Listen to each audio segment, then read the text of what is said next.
আজকে খুশবু মেখে রাখা সুন্নত। জুমার দিনে বলছে খুশবু মেখে রাখা, এসে জুমার নামাজ পড়তে আসা সুন্নত। অন্য দিনে কিন্তু সেন্ট মেরেছেন বিয়ে বাড়ি যাওয়ার সময়, কিন্তু শুনেছেন ছেলে অ্যালকোহল তো আছে, বললে হারাম, নামাজ হবে না। তাহলে বিয়ে বাড়ি শ্বশুর বাড়ি যাওয়ার জন্য অ্যালকোহল কেনা আছে, সেটাকে মেখে সেন্সুরে যাওয়ার জন্য, কিন্তু আল্লাহ রসুলের সুন্নত অনুসরণ করার জন্য জুমার দিনের জন্য আতরও ঘরে কেনা আছে। ওই আছে কি বলুন? বলছি ঈদের সময় শুধু কিনে হুজুর একবার, এখন বাজার খারাপ বলে আমরা কিনতে পারছি না। আমার বলার উদ্দেশ্য নেই আমরা যে জুমার দিনে জুমার নামাজ যে পড়তে আসি, আমরা আমার সন্তানদেরকে যে দ্বীনি শিক্ষার জন্য বা স্কুল মাদ্রাসা যেখানে পড়াই না কেন, আমরা সন্তানদের একটু ভালো শিক্ষার দিকে নজর দিই। ইনশাআল্লাহ এর পরের জেনারেশন যারা আসবে তারা খুবই ভালো হবে। বর্তমান জামানায় মুসলমানদের অবস্থাটা দেখতে পাচ্ছেন, কথা আব্দুল সালাম, আব্দুল করিম, সাদ্দাম, বুশ হুশ সব কেনা বেরোচ্ছে, দেখেছেন তো? মাটির ভেতরে সরুন করে কি বেরোচ্ছে। আমরা আমাদের সন্তানদেরকে যদি তিনি শিক্ষা যদি ভালো যদি না দিতে পারি, সৎ শিক্ষা যদি না দিতে পারি, আমার সন্তানরা আপনার সন্তানরা যখন এই জায়গায় পৌঁছাবে, সেদিন আমরা পরিবার বুক ফেটে যাবে, আমার সন্তানরা কোন জায়গায় চলে যাচ্ছে। ওই জন্য ভাইদের কাছে বলি যে দ্বীনি শিক্ষা আমাদের যেমন একটা প্রয়োজন। আমরা দুনিয়া ছেড়ে যখন চলে যাব, এই দিন যদি আমাদের কাছে যদি না থাকে, আমরা অন্ধ হয়ে দুনিয়া ছেড়ে চলে যাব। আজকে জুমার নামাজ পড়তে এসেছি, জুমার নামাজের মধ্যে, এই দুই রাকাত নামাজের মধ্যে যে সমস্ত ফরজগুলো আছে যদি আমাদের জানা যদি না থাকে, আমরা নামাজ থেকে কি পড়ব? নামাজ থেকে এত পড়তেছি কিন্তু নামাজের মধ্যে মজা পাচ্ছি না কেন? আমরা রাস্তাঘাটে মানুষকে সালাম দিচ্ছি, সালামের মর্ম কি? সেই সালামের মর্ম বুঝি না বলে আজকে সালাম দিচ্ছি, কিন্তু কোনো আমাদের কাজই হচ্ছে না। আমরা একটা মুসলমান অপর মুসলমানের উপরে কটা হক আছে, সেই হক গুলোকে আমরা খেয়াল করি না। শুধু যতদিন দুনিয়ার বুকে জীবিত আছি শুধু আমার আমার করে যাচ্ছি। আপনি দুনিয়া ছেড়ে যেদিন চোখ দুটো বন্ধ হবে, সেদিন আপনার কোনো সম্পদ কোনো কিছু আপনার কোনো কাজে আসবে না।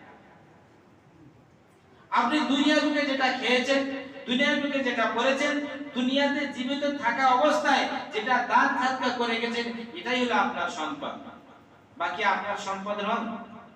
কিন্তু আজকে আমরা দুনিয়ার বুকে জীবিত থাকতে অনেক জুলুম করা শুরু করেছি। কি জুলুম করেছি? আত্মীয়তার সুবিধা জুলুম করেছি, সেটা তো কোনো তার শেষ নেই। নিজের বাপ মা সন্তান সন্ততির উপরে জুলুম করা শুরু করে দিয়েছি। বলে সেটা কি? বাপ মায়ের মিরাস যে ওয়ারিসিন সূত্রে যে সমস্ত সম্পদগুলো বাপ মরে গেলে মা মরে গেলে সন্তানরা যেগুলো পায়, আজকাল কিন্তু বর্তমান আমরা খুব চালাক হয়ে গেছি। মরে যাওয়ার পরে মেয়ে ভালো বলে আগে সন্তান নামটা আমি লিখে দিয়ে চলে যাই, যাই না ভাই? ওই হয় না, হয় না যে আমি মরে গেলে আমার এত সম্পদ আছে, আমার একটা ছেলে হোক, চারটে ছেলে আছে, তিনটে মেয়ে আছে, মেয়েরাও হবে, ওর থেকে আমি পাকা কাজটা করে দিয়ে যাই। আল্লাহ বলে তুই যারা পাকা কাজ করে এসেছিস তুই কবরে আয়, ওরা পাকা ফেরেশতা আমি করে রেখেছি। আপনি দুনিয়া ছেড়ে চলে যাওয়ার পরে আপনার সম্পদের মালিক তারপর আপনার ওয়ারিসিন হবে, তার পূর্বে কোনোদিন নয়। কিন্তু বাবা হজে যাচ্ছে, হজে যাওয়ার পূর্বে সম্পদের যদি না ফিরে আসতে পারে, আপনি না ফিরে এলে আপনার সন্তানরা ভাগ করে নেবেন। আপনি কেন কলম চালিয়ে যাবেন? আপনি সন্তানকে কেন ভাঙিয়ে দেবেন? মেয়েকে কেন ভাঙিয়ে দেবেন? আপনি হজ আল্লাহর ফরজ হুকুম আদায় করছেন, সেখানে ফরজ হুকুম আদায় করতে গিয়ে একটা ফরজ ছেড়ে দিয়ে যাচ্ছেন, এটা কোন দেশের কথা? ওই যে ভাই, ওটা হাজি সাহেবদের উদ্দেশ্যে বলছি না। আমরা দুনিয়ার মধ্যে থাকতে কার কত ফাঁকি দিচ্ছি নিজেকে একবার চিন্তা করে দেখি। দুটো চোখ বন্ধ হওয়ার পরে পৃথিবীর কোনো নজর নেই যে আপনি কি ফাঁকি দিলেন, কিন্তু দুটো চোখ আপনার যখন বন্ধ হয়ে যাবে, যখন কবরে শুয়ে দিয়ে আসাবে আর বিনা খালাকনাকুম আফিয়ান হয়ে দেখো পড়ে ফিরবে, তখন আপনার চোখ খুলে যাবে পেছনে আমি কি করে এসেছি। ওই জন্য আল্লাহর বড় ইহসান এবং মেহেরবানি, এলাকা আশপাশে এলাকার থেকে আপনাদের এলাকার মসজিদ কিন্তু খুব সুন্দর আপনারা বানিয়েছেন। দেখতে দেখতে 3 তলা হয়ে গেছে, ভাই রে ভাই, সুন্দর মিনারও বানিয়েছেন। আচ্ছা, শুধু মসজিদ দেখলে সওয়াব হবে না মসজিদে নামাজ ভিতরে সওয়াব নামাজও পড়তে হবে?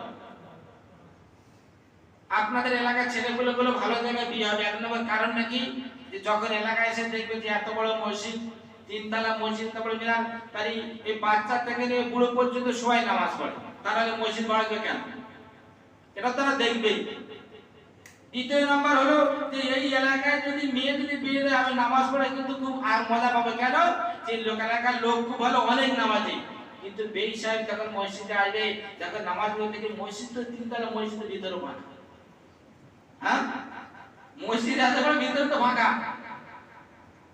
যেমন আমাদের উপরে অনেক বড় ঢোল দেখেছেন, আওয়াজ খুব জোরে হয় কিন্তু ভিতরে ফাঁকা।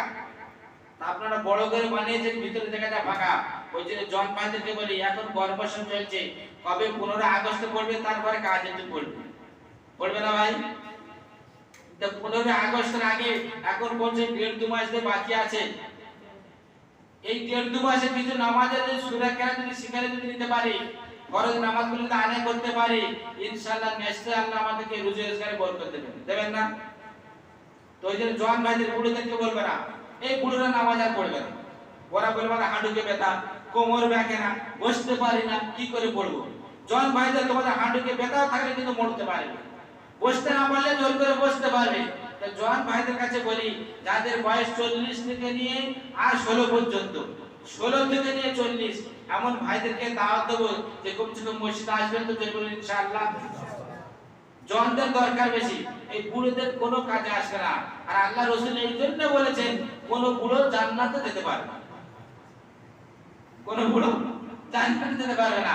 আর জান্নাতে গিয়ে দেখবেন কোন বুড়ো দেখতেও পাবে না। বুড়োগুলো যাবে কোথায়?